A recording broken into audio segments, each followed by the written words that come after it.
There is, though, a great battle going on between modernity and medievalism in your part of the world.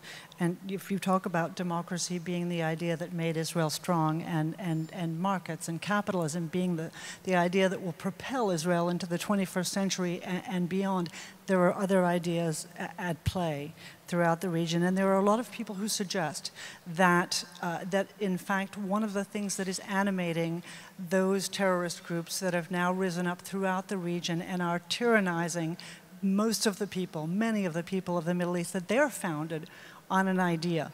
And that as many drone strikes or airstrikes or even ground wars that happen without having an idea to substitute theirs, that we cannot win. You can't beat something, as one of my colleagues so often says, with nothing. So what I want to ask you is, as the leader of the only truly democratic market economy in the Middle East, what is the idea that is going to beat this? Is it democracy? It's certainly greater freedom.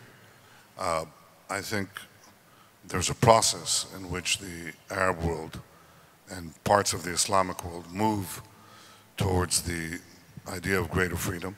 It's not automatic, but it's certainly a good contrast to the kind of tyranny and savagery that they're experiencing now.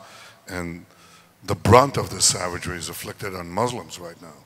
Millions have been displaced and hundreds of thousands butchered, so they have a pretty good idea of what they don't want.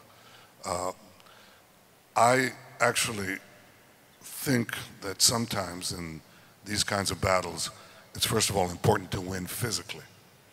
Win. Fight. I mean, combating Nazism first involved beating Nazism. You know, you had denazification after you won.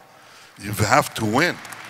It's very important not to allow these beasts the freedom to prowl, because what they're doing is they're emptying parts of the Middle East into Europe. They're now going to empty Africa. And you have these two human streams fleeing misery. I spoke to Prime Minister Renzi of Italy and to David Cameron, Prime Minister of Britain, and to Angela Merkel just in the last few weeks. And I said, I don't want to talk about ISIS, that's politically loaded. You can ask me privately later. But I wanted to speak about Boko Haram. I wanted to speak about Al-Shabaab. You know, there must be at least 12, probably closer to 20 leaders of African nations who came to Israel, just as Asia is coming to Israel. And they only want three things from us: Israeli technology, and Israeli technology. The African states all come and they say, we want Israeli technology in agriculture, in healthcare, in irrigation, whatever. And they all come down to one word: security. Help us in security. So I suggested to some of the European countries a simple partnership.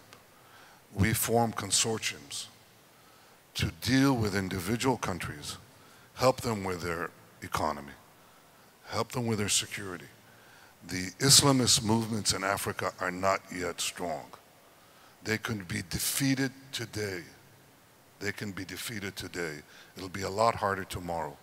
And my point is, in addition to the battle of ideas, there's the battle. You have to win the battle. And the earlier you win it, the cheaper it will be. The longer you wait, eventually, these forces will dissipate, because there is no hope, there is no future for a world of darkness. And I think the Islamists will lose out. But it may take decades, it may take half a century. Nazism was defeated, but it claimed the life of millions, tens of millions of people, and a third of my people. I think defeating them early is important. We'll defeat them in the battle of ideas, but let's defeat them on the ground as well.